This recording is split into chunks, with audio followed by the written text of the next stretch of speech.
care for a goldfish. So those turn off the fan. Goldfish have specific needs as opposed to tropical fish, which I have right here, or bettas. Very unique fish. Unlike tropical fish, they can live to be up to about 30 years old, which isn't uncommon. Normally it's around 20 though. They can live in reasonably warm water, 75 to 60, some even below 60 degrees Fahrenheit, such as the common goldfish.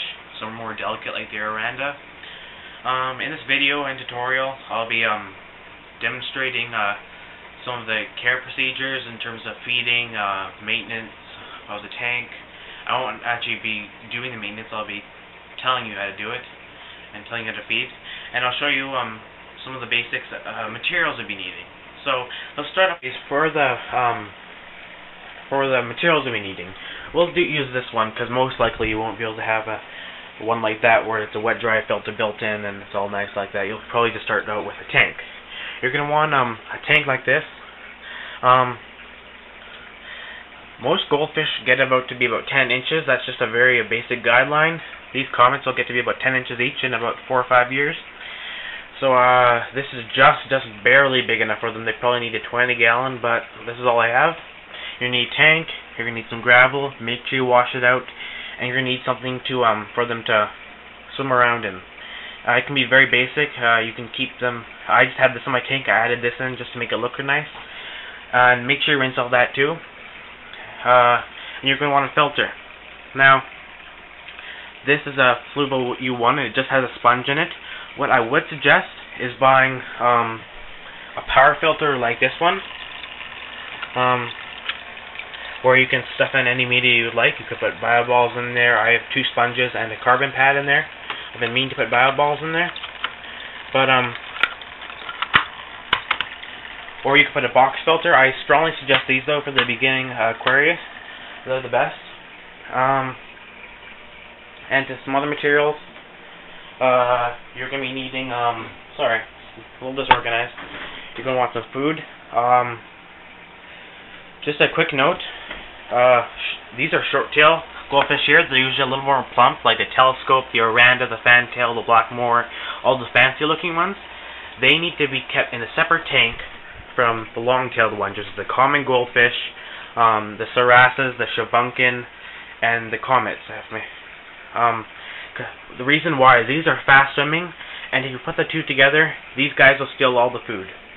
So when you're starting out, I would suggest thinking goldfish pellets, for only the reason because they're easier for the fish to find. I use a mixture. This is flake pellets that came with this tank here. I use a little bit of both. You're going to want a gravel filter like this. It works on a siphon principle.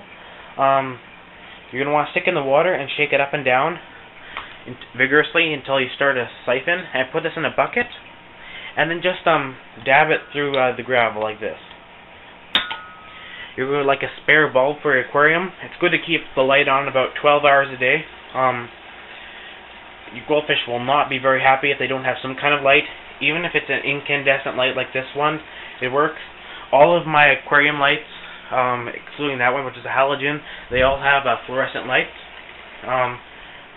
These two have real plants, and then if you have real plants, it's necessary to have a fluorescent light. But if you're just looking at fake plants, then this will be fine.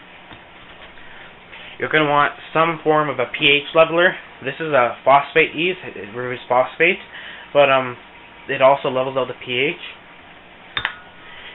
You're going to want a water conditioner, which removes the ammonia, the chlorine, and other chemicals from the tap water. You're going to want some bioculture. This starts the biological process. Use the directions on your bottle, but generally it's about a 10-day process. I just added a couple drops in when I first started every day, and it just gets the bacteria going with your nitrogen cycle. You're going to want to get a good thermometer. I bought this one. This is about $15 just because it has a hydrometer, which measures water density. I don't know why you would need that. I think it's for marine aquariums, but I just use this. More simply though is just to get a digital one, this right here. or you could get a LCD strip one, which is right here. If you want to, you can get these, but that's the 3 kinds.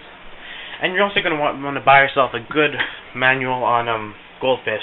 This is made by Barron's. It has everything you need in there. I read it from back to cover at least 2 times. Everything you need in there. Barron's makes great fish books. I have another one by Barron's on freshwater tropical fish. It's basically like a whole encyclopedia of all the things. It's very good.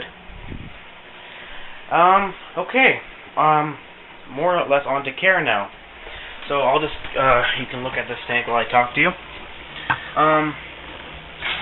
You're going to want to feed, well, depending on how much you want your fish to grow. If you like a slower growing process, just feed them once a day. If you like them to grow to their full size in a short period of time, feed them 2 or 3 times a day. Just minimize the amount.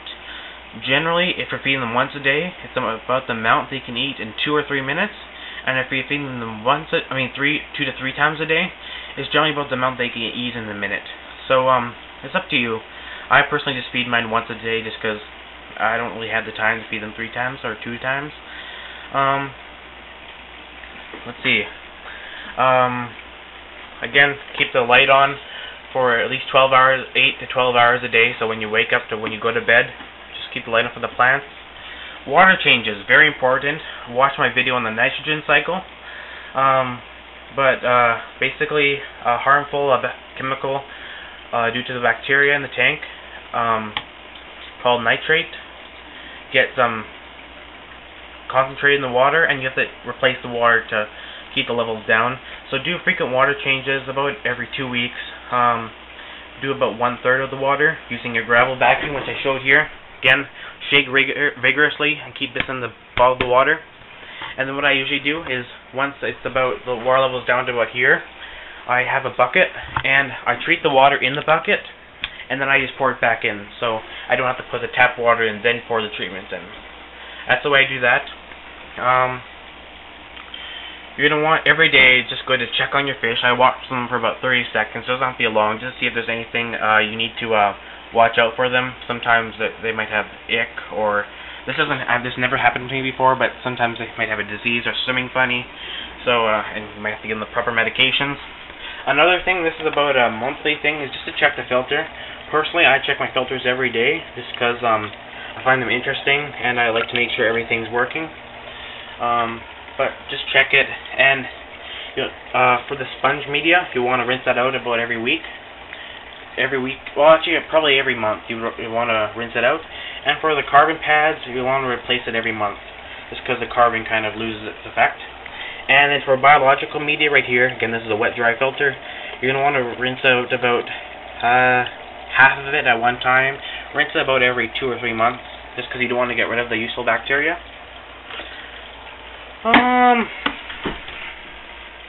If you're into breeding goldfish, then I'll talk more about that later. Personally, I don't, but I know a lot about it. And one last thing before I let you go, an optional accessory is an air pump. Now, this is an air desiccator, and it just puts oxygen in the water, which is very healthy.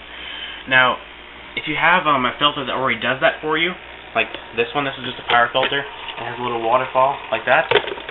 It already aerates the water just fine, so I don't need an air pump on that.